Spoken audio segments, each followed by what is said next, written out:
Okay, hello everybody. Welcome to today's webinar. I am delighted to be here to talk about interactive floor plans and the treasure map. So, how to uncover gold in your event floor plans.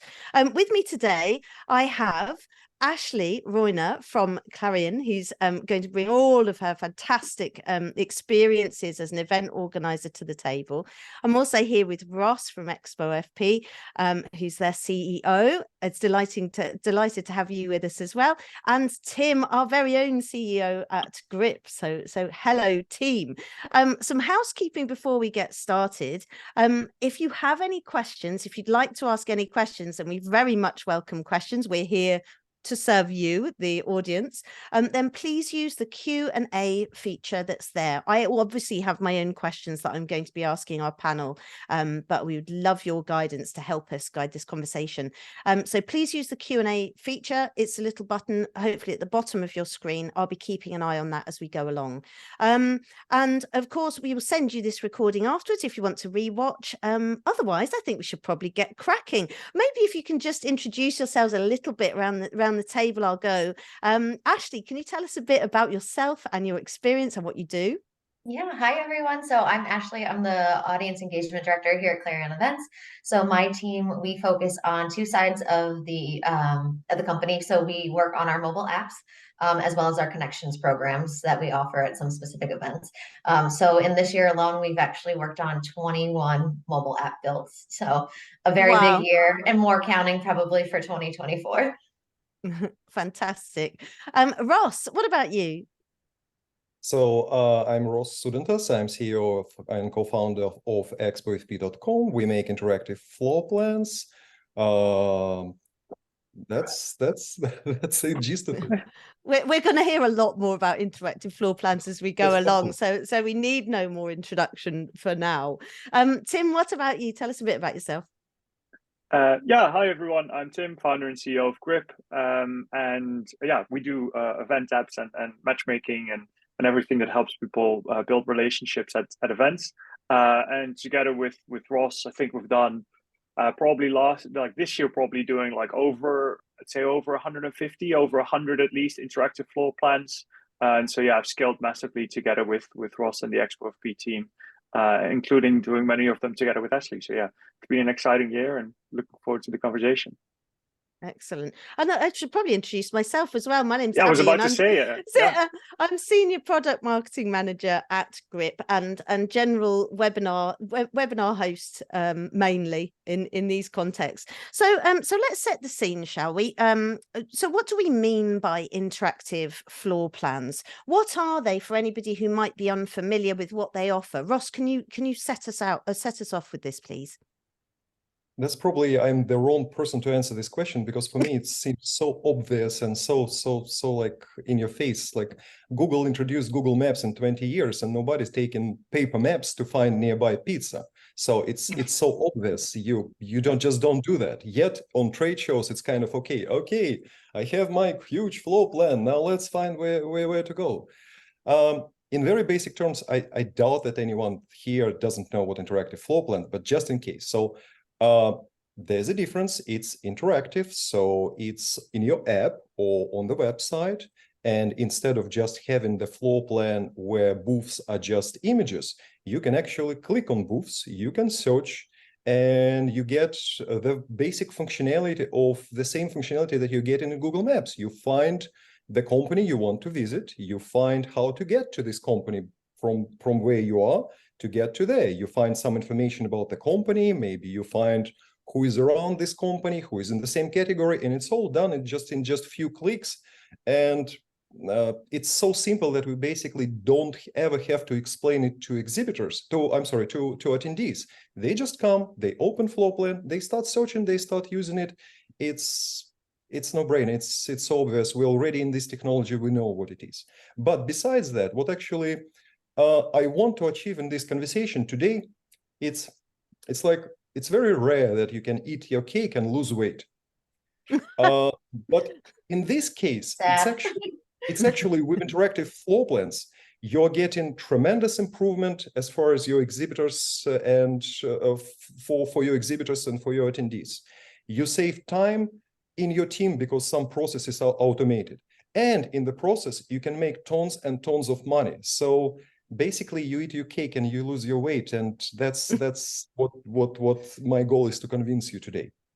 I love that metaphor. I wish it were true.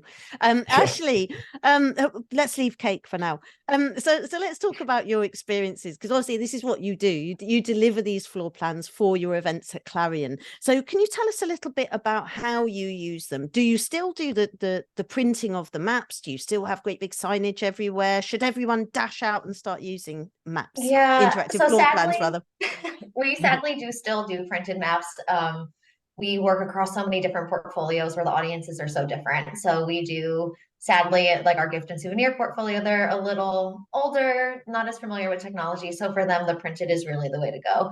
But on our other events where we do have those interactive floor plans, we're not just having the exhibit hall on there anymore. For us, we're finding that our attendees really want to see where the sessions are located, things like the networking events, any activations that we have that are happening throughout the show floor, the event space overall. Even for us now, we hear more and more feedback about people wanting to know where food is, where the bathrooms are, where registration is. So those other touch points for them that are gonna just help their overall show experience, so they know where every single thing is gonna be. Yeah, and that's brilliant. That's really really good to know. This is really what I'm going to come to you as the conversation develops, is about your experiences of this and how your events are using it, because hopefully the event organizers that are joining this conversation are going to take real value out of what you're doing and learn from your experiences and your mistakes as well. Hopefully not too many of those. No. So Ross, obviously, COVID times must have been quite hard for an interactive floor plan company, I suppose, because events weren't happening in real life. Have you seen a shift since COVID? Was this a big change to how people were using these? Well, I prefer to have philosophy that everything happens for the better. So obviously, we are doing floor plans that are not that useful for virtual events. We are tied to face-to-face conversations. We are tied to physical events. So during COVID, it was that season for us, but at the same time, it allowed us to focus on development. And the positive was that some status quo was shaken. So a lot of organizers and a lot of managers suddenly started to be much more interested in technology, in technological products. So without COVID, I suspect that business would go just as usual and people would do the same things they did 20 years ago. With COVID, with this shakeout, everyone started to see, what can I do differently? And here we came in. So I do not really know if it hurt our business, or actually was beneficial to us. Yeah. So let's go on to how we're delivering these apps then, these floor plans, and the majority of the time that they're going to be within mobile apps that organizers are arranging for their own events. So it's another value add for the mobile app, isn't it, Ashley? That people can, it's another reason for them to download the app, which is obviously great for sponsorship and things like that. Is that something that you've seen? Absolutely. And it's funny, I always think to like my own experiences, right? If I'm using other apps or if I'm trying to navigate somewhere, if you're at the mall, you're going somewhere new, you're at the airport, you're using those kiosks. But I always think of it where if I'm going somewhere new that I don't know what the parking situation is, right? I want to pull up a map and say, okay, now I'm going here. Where specifically can I go to park? Is it going to be street parking? Is a lot, etc. And I think that's how our attendees look at it too, right? When our apps go live, they want to see that floor plan so they know specifically who they want to meet with. So they're looking where those exhibitors are, who they want to meet with. So they're mapping out their own show experience. We have some events that are very meeting focused. And so having that floor plan in there is so important for them to be able to see, okay, I have a meeting at this time in this area, but now, okay, if I'm meeting with this other booth, how am I going to make sure that I'm accommodating my time and being respectful of their time? So I know for them, the second we go live, that's a huge component for them to look at and make sure that they're, again, planning their overall show experience with us.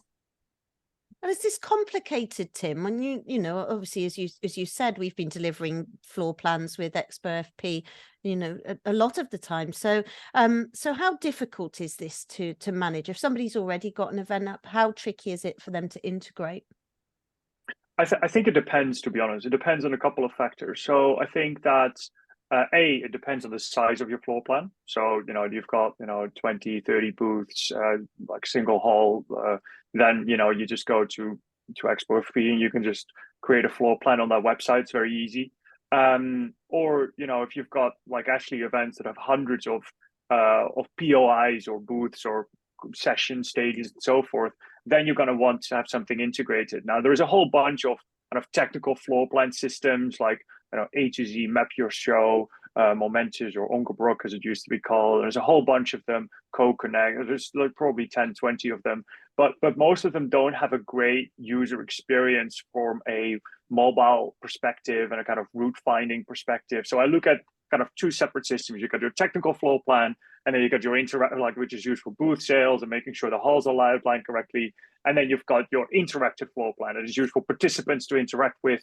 And there is a lot of value in that space. And that's kind of, where that integration happens. And then, of course, there is integration between Grip and Expo FP. But we've kind of standardized and automated that to a great degree. And then we're continuing to push that. So I'd say it's improved a lot and become a lot simpler over the last year than it was before that, and we're continuing to make it easier for our customers. And I think the industry as a whole, event tech companies as a whole, are trying to do that. I think another if you remember, like a couple of years ago, you told me, Ross, I don't really want to do like custom development for each and every show. What we want to do is a conveyor when we just make show by show like pancakes. It's actually the metaphor that's was always on my mind. And we're pretty far in that road right now. We have floor plan after floor plan, and most of them does not require a lot of attention. That's good news. Ross, I love your food metaphors. I was don't know what's going on with my food metaphors.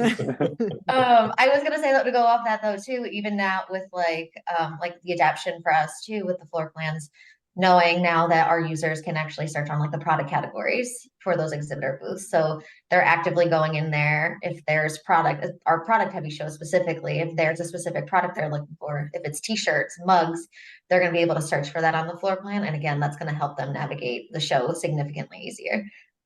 Yeah, exactly. I mean, being able to know where you're starting from and know that you can map your own path to where those types of exhibitors are, I think it's just so ideal. It's actually on the floor plan is just as simple. You can type a category or some tag. You just start typing, and it immediately just shows you only the booths that match your criteria. So, for example, you can type bagels, and it will only show the booths with bagels.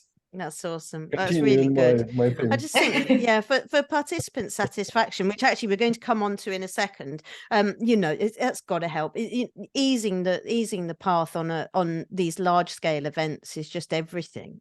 There's only a small amount of time that people are there for. Maximizing time is just so huge. So there's somebody has put a question. There's an anonymous person saying, can you give us different ways that organizers are generating revenue from floor plans today? Can you give us lots of real life examples, please? Well, don't worry about that, because we are going to get onto that. It's going to be the next thing that we come to after participant satisfaction.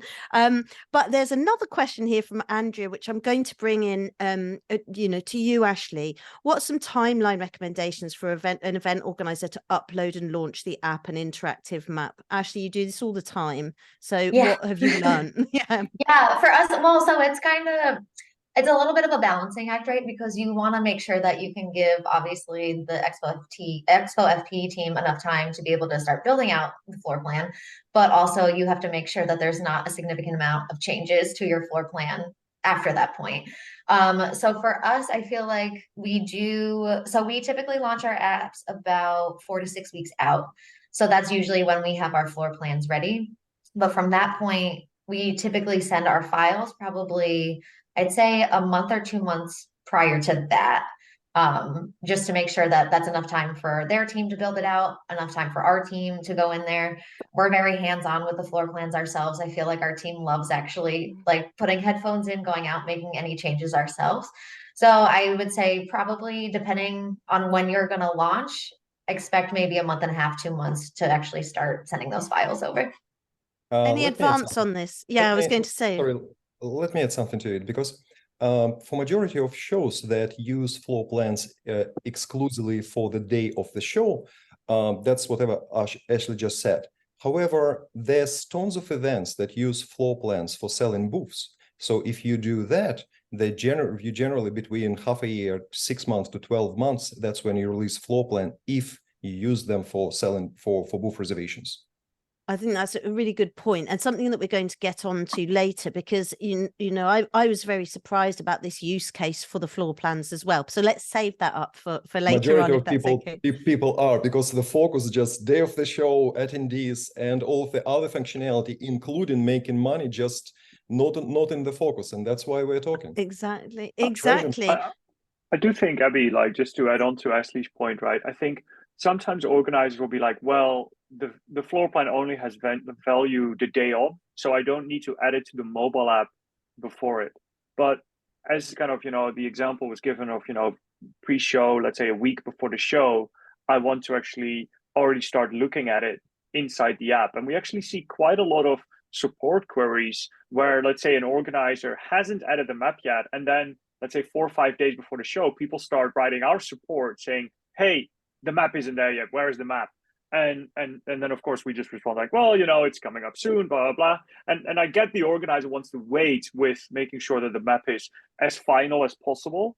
But I think it's better just to get it out there, even if there are some things that might change. You can always change those, right? Like no one is going to be looking and pinning you down like, hey, this exhibitor has moved, for example, or this aisle has changed. That's okay. But people want to get a feel for the shape and size and where things are and so forth. So I think like trying to at least get it into the app, I'd say a week before the show is probably good. But of course, in order to do that, as Ashley says, you want to start a bit earlier with kind of getting everything into shape. Tim, it's a great point, but let me add to it. You see, majority of organizers are scared of touching the map, and they make mistake of thinking, oh, I need to release final version. We had several like situations when organizers like drag to the last day, and then it's like all hands on board. We need to make the last day changes. That's based on the incorrect assumption that change in floor plans are different, but that's not true. In reality, we give access to our designer to organizers themselves. Making simple changes like adding booth, deleting move, resizing it, assigning different exhibitor takes absolutely no effort, no skill, no time. So anyone can do it at any time. So don't be afraid to put the floor plan as you have today, I don't know, a week ago, 2 weeks ago, 2 months ago, and then just change it because it always changes. Yeah, thank you for all of those great points for that section. Just to follow up, thank you very much for your questions, Andrea. She's just followed up to say that is our case. I want to use an interactive map for sales and connect with the online store to remove myself from that step. And as we said, don't worry, we'll come on to that later on as well. Ashley, in terms of participant satisfaction, how does adding a floor plan impact participant satisfaction? Yeah, it definitely helps significantly. I think a lot of the pre-planning helps with them, right? So we do a lot of communications pre-show to let them know and kind of almost tell them the story of why you should be downloading the app and its key features and why they should be using them. So we try to get ahead of their questions, so that way when they're on site, they're having the best experience. Obviously, there's somebody who's always going to have a question or they don't necessarily know how to navigate it. But for us, we really want to make sure that we're giving them the information that they need. Again, knowing how they can use it, how they can find who they're looking for. So we do a lot of, again, just email communications. We build out resources for them that specifically highlight, okay, you're going to click on, very simple, stupid. You're going to click this button. It's going to bring you to the floor plan. Once you're on the floor plan, zoom in to see the booths larger. Click on it to learn more about the company specifically. So we try to give them as much as we can ahead of time, just to make sure that they know where they're going, they're satisfied when they're on site. And for us, I think at the end of the day, like putting in that effort ahead of time when we're there, it's so nice to be able to see them on their phones, zooming in on their maps, using the direction function and being like, oh, like I plugged in this spot and it gave me how much time it's going to take me to get here. And I mean, obviously, as I said, we have on-site support. Tim was just at ITC with us, so he saw us at the mobile app desk. But yeah, we're there just to make sure that we can help anybody. And we just make sure that our staff too is educated on using the mobile app and they understand how the floor plans work as well. That's great. And I I cannot agree more wholeheartedly with this, you know, giving people all of that information up front to be able to ease their experience as they go into the event in advance of the event. I think a lot of organizers don't, you know, they assume that people will understand how to use the app. And that is true of many people. But, you know, there are some that do have trepidation about how it works and you know, are scared of it in some way. And so, you know, well done you for thinking ahead to these things. Thank you. Tim, what were you going to add? Yeah, so just of course want to move on to the revenue and sponsorship stuff, but I think one point that is important to mention is it's really helpful to get support staff, including temp staff, to also use the interactive floor plan. The amount of time that I've been on site at a show and you walk up to a support, you know, staff person and they don't know where something is, and you're like, well, you know, if they would have just used the app or had an iPad or something, it's really quite often, I think, a missed opportunity. And also, you know, showcasing it to people on the map on your own phone sometimes results in them going, hey, actually, I should download the app. So it can be a real kind of, you know, show and learn kind of idea. And I think that yeah, taking maximum advantage of that, I think, is important. Let me bring another point. Whatever was just said is totally true for attendees who see floor plans for the first time. But more and more people get used to it. It becomes a standard. So not as much their satisfaction becomes higher, as much as their standards become high, and then get used to it, and then they're dissatisfied with shows that do not have this functionality. It's the same as one time we exhibited at Best of Events in Dortmund, and I discovered that they don't have Uber. And it was like, oh my God, this is so uncomfortable. I do not really appreciate having Uber because it's like an error, you just use it. But when it's taken from you, you're not happy. That's why we actually have organizers who come to us and say, well, you know what, our attendees came to us and said, why don't you have a floor plan? We just went to another show that have had this floor plan. And we have such organizers coming to us because their attendees are dissatisfied because they do not have interactive floor plans. Well, that's good news for you. So let's get on. This is really where we want to spend most of this time. We've got just over 20 minutes left to go. But this is what everyone's here for, aren't they? It's how to make more revenue and sponsorship from their floor plans. So Ross, can you outline some of the options available for upselling? And obviously this isn't going to be just a feature list of what Expo FP do, if possible. We would love to hear on, you know, how your clients, how your customers are using it, if possible, Russ. Well, Abby, you'll have to shut me down at a certain point because this is a big topic, and it's very much overlooked topic because nobody comes to us from the point of view, oh, let's make some money with interactive floor plans. No, they said we are not happy with navigation, we don't know where to go. That's what they come here for. Only after that they discover, oh, reservations, oh, making money. Like, why Google so filthy rich? Because of the ads. They made all of this money on ads. This is not really much different. The average price of a floor plan that our clients buy from us, where we create floor plan, is $1,700, something like that. One of our customers just made, with just one type of ads, over $200,000. Show me a business where with investment of $1, you get $100, and besides drug trade, where else can you get this? And here it's right in your hands. So we have the features that you can sell are actually quite simple. So first we have featured listing. And that's when listing in the list of all of the exhibitors, your listing appears, exhibitor listing appears at the top, it's different formatted, and in any search it appears at the top. Our stats show that it increases number of clicks for that company 5 times. So from organizer's point of view, the proposition is very simple. Would you like to receive 5 times more clicks on the map? If yes, please pay, I don't know, a certain sum of money. And based on this, multiply by number of exhibitors, make some calculations. There's really hundreds of thousands of dollars sitting there. Now, second thing that we are selling is logos in header. So just regular logos that at the top of the map. Third one is logos in booth, where company logo appears on top of the booth.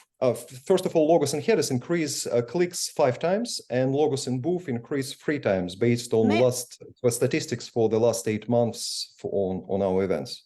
May I jump in when you're saying logos on booths? Now, you know, my head goes to a sort of physical booth. Can you just explain what you mean by that? Yes, of course. So every booth usually is just a square on the floor plan. So on this square, we usually have booth number and company. And when there's a field of hundreds or hundreds of booths, it's very hard to distinguish between them. If some of them have their logo displayed within that booth, it attracts just more attention. It attracts more clicks, 3 times more clicks. So once organizers set up this process, they do not really have to, setting up this process of selling these ads actually takes very little amount of time. It's just a couple of check boxes. Yes, I want to accept featured listing, and featured listing costs that much money. After that, if they want, they just connect, okay, here's my Stripe account, send money there. That's it. That's it. After that, everything is automated. They just go there, they select the booths that they want to reserve, they select the options they want to reserve. Maybe even in parallel, they select there's also the same feature can sell you different levels of listings, but you can have like full listing, like with all of the details. You can have just basic details. All of this stuff can be sold, and setting it up is really like takes very little amount of time, and after that everything is automated. Just money directly flows from exhibitors to the accounts, to organize accounts. I think it's a really good point that you made there as well, Ross, about it just being so easy to upsell. You know, the ability just to go, actually, yes, I'll have that is kind of a no-brainer for organizers. And I'd love to come to Ashley next, if that's okay, to talk about how you're actually, where have you seen the most success with upselling on the floor plans? Yeah, for us, so again, as I said earlier, it varies for the industries for us, but for our events, what we do is we work specifically with each sales team to talk through again what their exhibitors are looking for, what is the opportunity there for them. So we try to get really creative with it, especially with the floor plan. There are other ways through the app that we can use the floor plan as well as different components in the app to make sure that we can make it more appealing to like our audiences and make sure that it's something that they're interested in purchasing. Again, the logos, I would say, is the biggest one that we utilize. The amount of sponsors who want their logos visible on that floor plan is insane. And now that we do have that top of listing feature as well, I think the fact that we can sell one or the other, or we can do a combination of the two, we can get really creative with it, which I think like our audiences really appreciate. So when we do come up with these ideas for the specific events, we'll create custom PowerPoints that then our sales team will take to their customers and again, present on it. And then from there, once they're sold, we can make sure that we're executing it on our end. That's really good. Tim, over to you then. You know, are we just seeing tiers of, is that the best way to sell, do you think? Is these sort of tiers of exhibiting or sponsoring, let's say? Yeah, I think, you know, shows are sold in kind of 2 main ways, right? So there is traditional trade shows are sold where an exhibitor first and foremost purchases a certain size of booth, and they buy a certain square meterage, and that's what they purchase. And then on top of that, they purchase add-ons, right? Like sponsorship opportunities. They might kind of buy a session. They might buy like again listing in the app, brand, like, you know, all kind of sorts of stuff, and some of the things that Ross and Ashley are mentioning. And that can then of course be tiered. So you could say, oh, you've got a gold sponsorship tier, a silver, or bronze, and that includes different things. It might include some branding on the floor plan. It might include some branding on the app. It might include something on the website. So you can kind of create these packages. Now, I think that there is also something to be said for doing that in a more objective-driven way, meaning is an exhibitor at your show for thought leadership? Well, then actually maybe kind of brand visibility is not the core thing that they're considering. So, but maybe if they're there for brand awareness, then some of these things that we're also mentioning are really, really powerful, right? Like, are they concerned with driving traffic to their booth? Okay, great. Then let's, think specifically about how we can use the floor plan around that. For example, walking routes, right? So the thing I'm most excited about for next year is walking routes. We've done that now with Expo P on a couple of shows. And so imagine you've got 200 booths, and across the whole hall, there are 30 exhibitors that are part of the generative AI track, for example. They might be in different areas on the map. You don't want to group them all in one place because that doesn't make sense, but you want to have a walking route that actually takes you past all those generative AI companies, for example. And that could be something that you sell, right? You could do a category inclusion, a walking route inclusion, I think is really interesting. And then you can actually find many more ways, and you're not limited by the inventory of like having a featured listing and kind of something across the top. And I think that that's kind of interesting, especially also if you're considering the second way that shows are being sold, which is increasingly common for the kind of convex type shows, where you're not just purchasing the square meterage and then add-ons. You're actually buying a single package, which is a much more consultative sales process, which is what Ashley is saying Clarion is doing from hey, we sit down with each sales team and we think consultatively about what we want to be doing here. Because you might see that within one industry, there is a real need for a certain type of companies to sell, like to have additional brand awareness. And you can then really think in a consultative way with your sales team to put something unique together for a particular exhibitor. It's a bit of a longer process, but you'll see that you can generate significantly more revenue from that process. So I think actually necessarily kind of doing everything in a self-service way can be interesting, as Andrea is mentioning here, it can be a way to go. But the other side of it is that actually exhibiting on a show is not a transactional decision.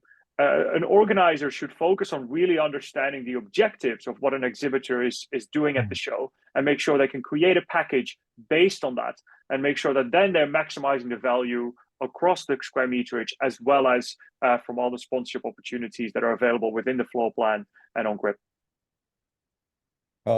It's very interesting to listen because some of the things that Tim and Ashley are saying are actually much just shows deeper understanding of what is actually being used than what we have. Because from our point of view, we are creating tools, we are creating certain aspects. Then organizers can take and package it in the ways that they want, that suits their needs. So that's actually a great dynamic because I'm looking at it from my side, like, oh, okay, you have a logo here, logo there. And Tim and Ashley say, okay, let's package it this way and that way. So maybe some other organizers will say, oh, I have those features, let me package them some other way. So that's good, I think. I'm just going to bring in the questions here. We've got another question based on that. When we were talking about being able to kind of upsell, can we sell custom items like Wi-Fi or furniture to exhibitors through the floor plan as well, Ross? That's great question. But of course, you can create any number of like carpet red electricity. Just have it the whole list.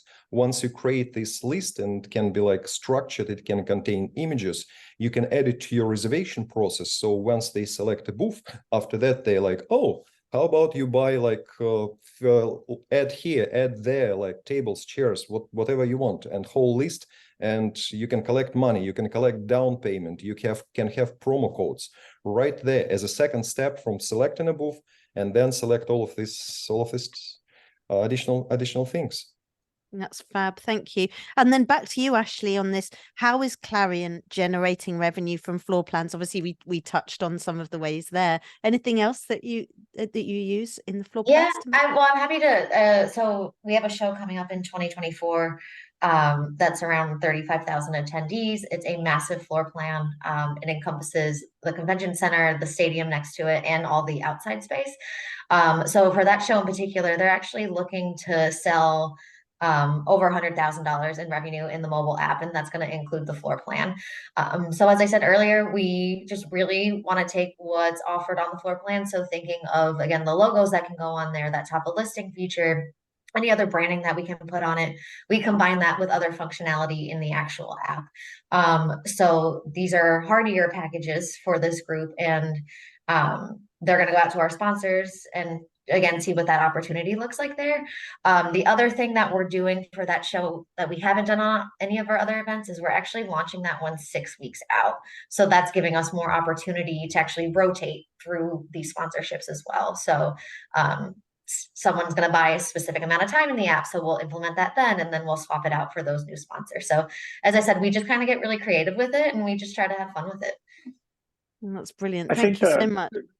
Maybe just one kind of point of caution, right? Is like, I think that the key thing that you want to do is make sure that you don't cannibalize the engagement that you want to drive with the exhibitors and through the kind of platform as a whole, right? Like I've seen instances where people say, oh, you know, unless you are paying us this premium tier, you can't add a company logo or you can't add a product category. And I think that those things are too restrictive, right? Like they actually typically come from when things were in print. So, you know, oh, you can only add 2 products. If you want to add more than 2 products, you're going to have to pay because, you know, when you're printing stuff, you know, there is a certain amount of space that you have. But really what you want in a digital environment, you want all the products. Let all the exhibitors add all the products. And it's about then like how much visibility you give them that you can then, you know, monetize. But I would really be cautious about restricting the kind of giving of more information for exhibitors to be restricted based on those tiers. Really focus on the visibility and that can be given. Thank you. Now, there's another question here, which is how are floor plans being used to demonstrate ROI to exhibitors and sponsors? And actually, we're about to get onto that too. So somebody's clearly been looking at my question flow here.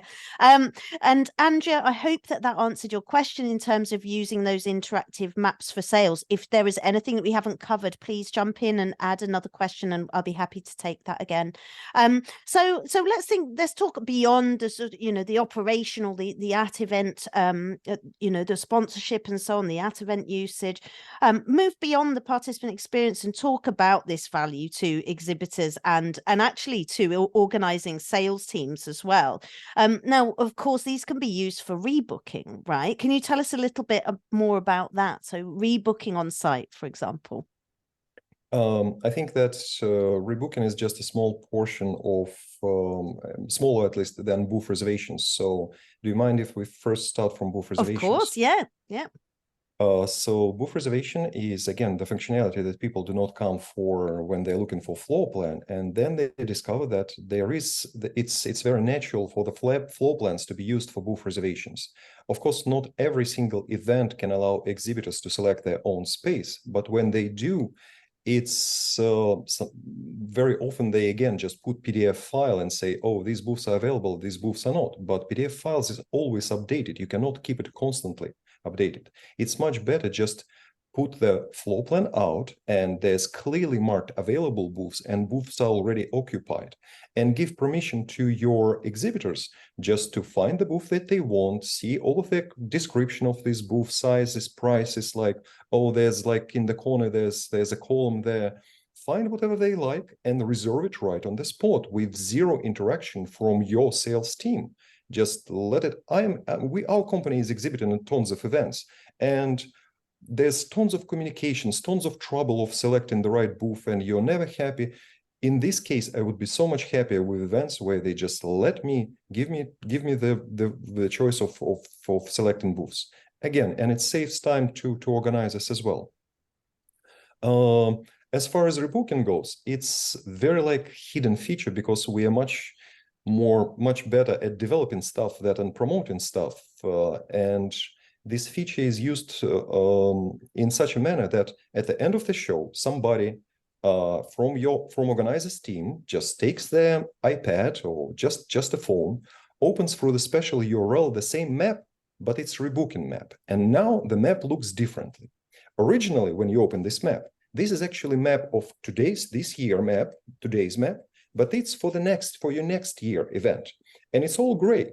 And all you do, you just walk from booth to booth, from exhibitor to exhibitor, and ask a question. Do you want the same booth the next year? And if they say yes, you press yes, and the booth becomes green. They say no, you say no, booth becomes red. They say, I need to think about it. You press another button, and it becomes yellow, and you put some probably notes about what to do next to make it happen. After that, just one person just running around the show will come back to organizer, and organizer they don't need to come back to organizer, because organizer can open the same map on the computer in real time, and they will say, okay, my map is all green. I did really something good. Or, oh my God, my map is red in all of the important areas. Maybe I should go and talk to these people now during the show when they're like ready to rebook.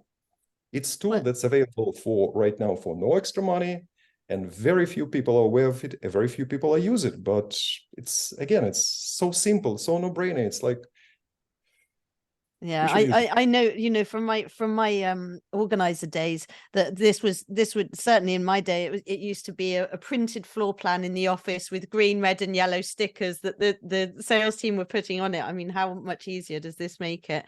Ashley, let me turn to you in terms of delivery, because you are really, you are the delivery expert here. What top tips or learnings can you share with organizers that might be thinking about this? What should they do? What shouldn't they do?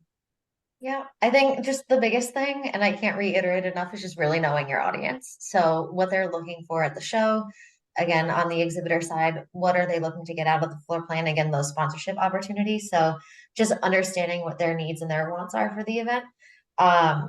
This is just a general one for us with floor plans. I think just having more on there. Again, we're finding that people just want more and more information just to make their lives significantly easier.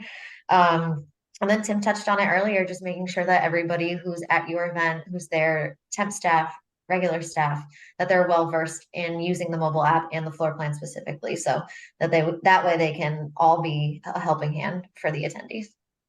Those are great tips. Thank you. Now, Tim, at Grip, we are super focused on data and insights at the moment, laser focused, you might say. So what about the data and insights that can be used, that are gathered through the floor plan and obviously through the apps as well?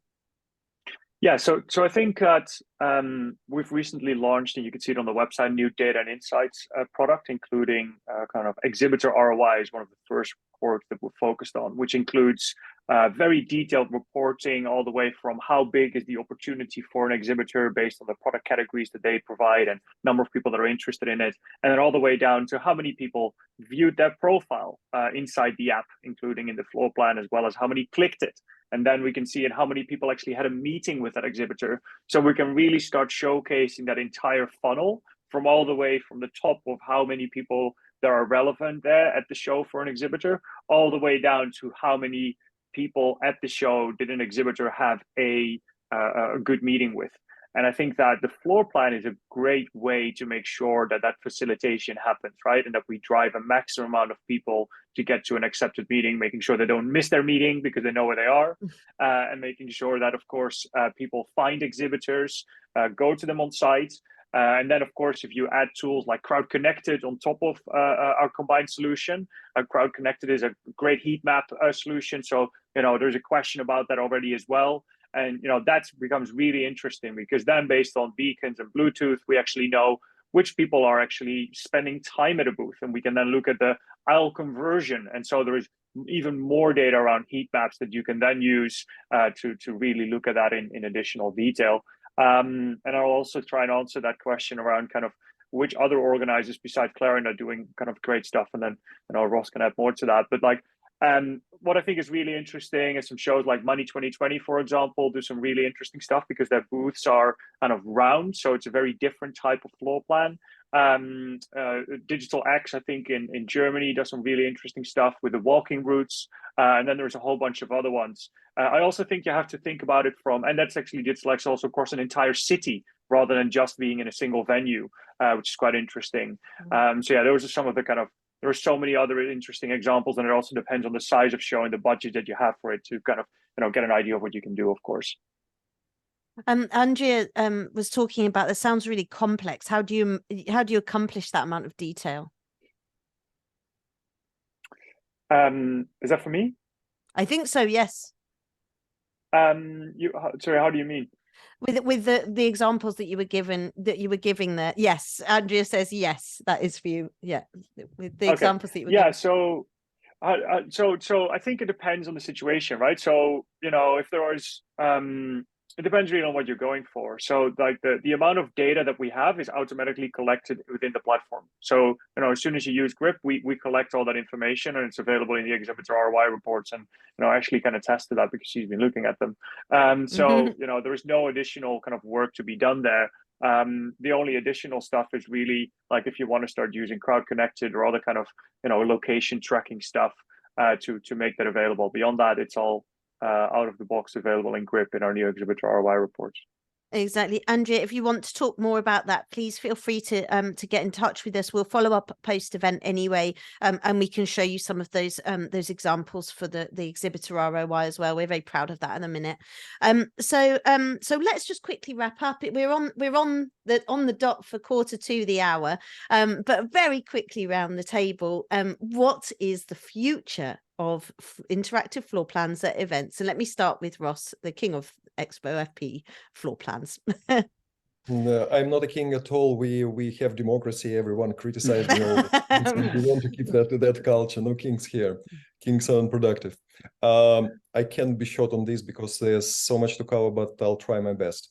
So first of all, as far as for our company, and that's related to interactive floor plans, obviously. So for us, it's important to have better stats, maybe for consumption by Grip, for example, or just by organizers directly. There's tons of data, and we already collect this data. It's just a matter of just delivering it in the way which is digestible and simple. Second, the team mentioned stats. I'm sorry, routes. So routes are another feature which is not right now utilized, and it has great potential, and we're using it on some of the shows for the cities, but not on our regular floor plans.